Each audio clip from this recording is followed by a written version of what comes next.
ตกมือขึ้นนี่บอสน้อยอายเพลงก็ต้องห้องน้องก็ต้องดูแลเนาะสบายดีสวัสดี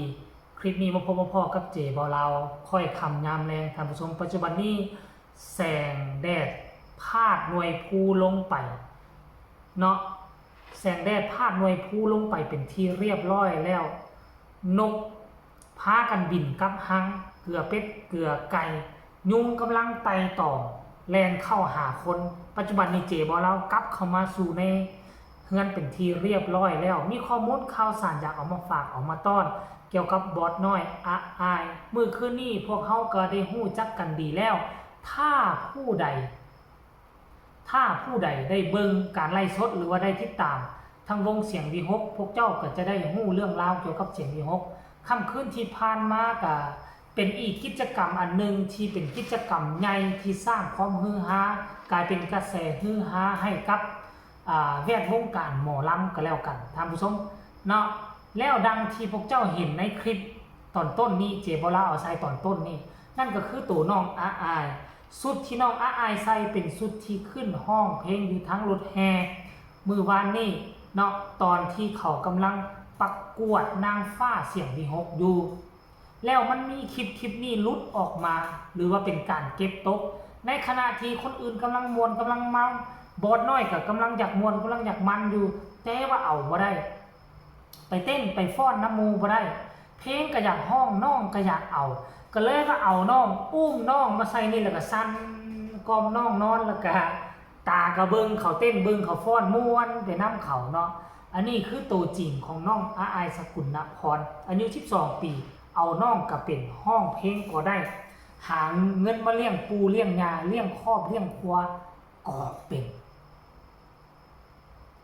บ่คิดบ่ฝันว่าเด็กน้อยคนหนึ่งที่มาอยู่เพียง2 ฤดูกาลความจริงแล้วขั้นกรณีว่าต้นตระกูลของน้องอายบอกสอนน้องอายบ่ได้ดีย้ายเข้ามาอยู่น้ำพอนกพงศกรน้องอายก็คงบ่ปฏิบัติตัวดีขนาดนี้ดอกอันนี้น้องปฏิบัติตัวดีแบบนี้นั่นมันหมายความว่าจังได๋นั่นหมายความว่าต้นชาติตระกูลของอายเป็นคนบ่เกเรเกนังเป็นคนที่มีวาดมีทรงเนาะแล้วเมื่อคืนนี้พวกเจ้าก็ฮู้แล้วว่าโอ้ยทั้งมวลทั้งมันแล้วค่อยก็บ่คิดบ่ฝันว่ามื้อคืนนี้มันจะเป็นแบบนั้นตื่นเช้ามาเบิ่งคลิปน่ะแล้วแม่นฝนตกเบิ่งแม่เห็นบอสนกพงศกรออกมาโพสต์ฝนตกได้ทานผู้ชมเมื่อคืนนี้ก็คิดว่าเรื่องราวมันจะดีมันจะบ่ฝนตกเพราะว่านกทั้งวงของเสียงวีฮกนกพงศกรก็เจอฝนกระหน่ำช่วงมื้อปิดฤดูกาลแล้วก็เป็นแต่อีดุนซากเขาอีดูต้นเขาแต่บ่คิดบ่ฝันว่ามื้องานเลี้ยงนี่มื้อประกวดมันกระดันมาเจอฝนอีกตื่มปีนี้เสียงวีฮกเป็นอีหยังคือว่าเป็นจังซั่นท่านผู้ชมนี่ค่อยก็บ่ฮู้ดอกพอค่อยก็นอนก่อนมาเบิ่งโพสต์ของพ่อนกพงศกรโพสต์เอาไว้ว่ามื้อคืนมีหมอลำซิ่งว่าซั่นเด้อหยังนี่โอ้บ่แม่นเนาะท่านผู้ชมเต้นหน้าห้านคอนเสิร์ตที่เฮามักว่าซั่นเด้ตากฝนปานใดกะว่าแม่นม่วนคักว่าซั่นโอ้ยเนาะปิดฤดูกาลกับฝนตกห่ำเฮ็ดงานเลี้ยงงานประกวดนางฟ้าเสียงวีฮกก็เจอฝนถล่มทลายแต่ทั้ง2 งานนี่บ่มีผลกระทบใดๆต่อวงเสียงวีฮกแล้วคือว่ามื้อคืนนี้มีการประกวดนางฟ้าเสียงวีฮกก็มีการล้อมสังกะสีอย่างดีได้ล้อมสังกะสีและคนเข้าไปเบิ่งก็บ่แม่นธรรมดามีโต๊ะลักษณะคือโต๊ะจีนพร้อมมีโต๊ะให้นั่งกินข้าวกินน้ำแบ่งเป็น2 โซนนึงเป็นโต๊ะแบบว่าเพื่อนฝูงอ้ายน้องที่อยู่ในวงการเดียวกันอีกโซนนึงก็คือว่าให้เจ้าประชาชนอยู่แถวอ้อมข้างหรือ FC แฟนคลับ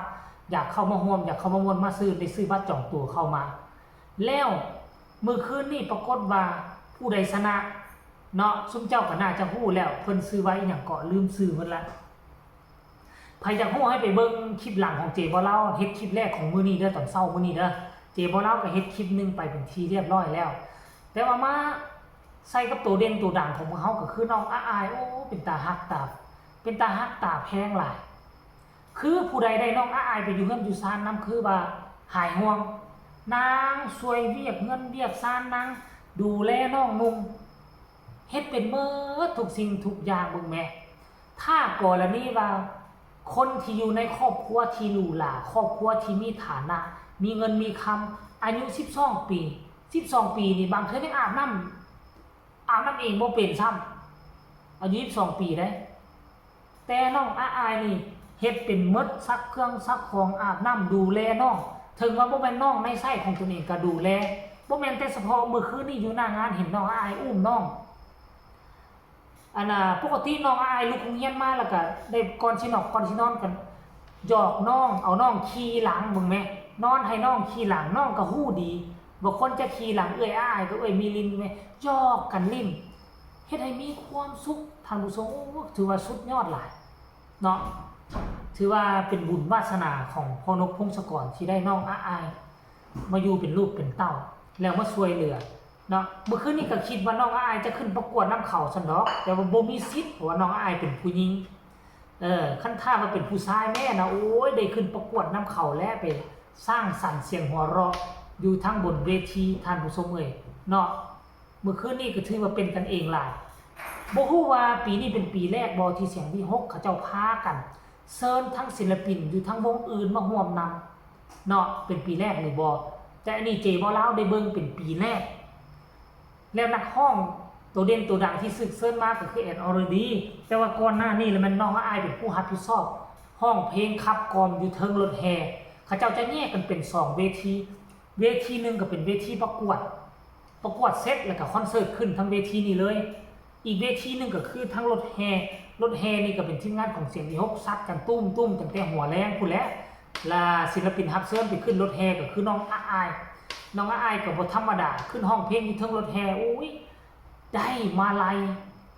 เบิ่งแล้วก็หลายเติบได้หลักพันผู้ใดท่านผู้ชมเอ้ยมาลัยพวงนึงหลักพันผู้ใดอาจจะถึงหมื่นก็บ่ฮู้แต่อาจจะบ่ถึงดอกเป็นใบสีแดงน่าจะเป็นแบงค์ร้อยอาจจะครึ่งหมื่น4,000-5,000แบบเช่นนี้เนาะท่านผู้ชมเนาะเอาเรื่องราวความเป็นตาฮักความเป็นตาแพงความรับผิดชอบของน้องอาอายมาฝากมาต้อนเป็นเพียงซ้ำนี้เด้อฝากทุกคนกดไลค์กดแชร์กดติดตามให้แน่เพื่อจะบ่พลาดในคลิปต่อไปที่สำคัญจะกดข้ามโฆษณาใครมีคำตำหนิติชมคำคิดคำเห็นแนวใดก็ส่งข่าวมาหาเจว่าเราใต้คอมเมนต์ได้พบกันใหม่ในคลิปหน้าสำหรับคลิปนี้ขอกล่าวคำว่าสบายดี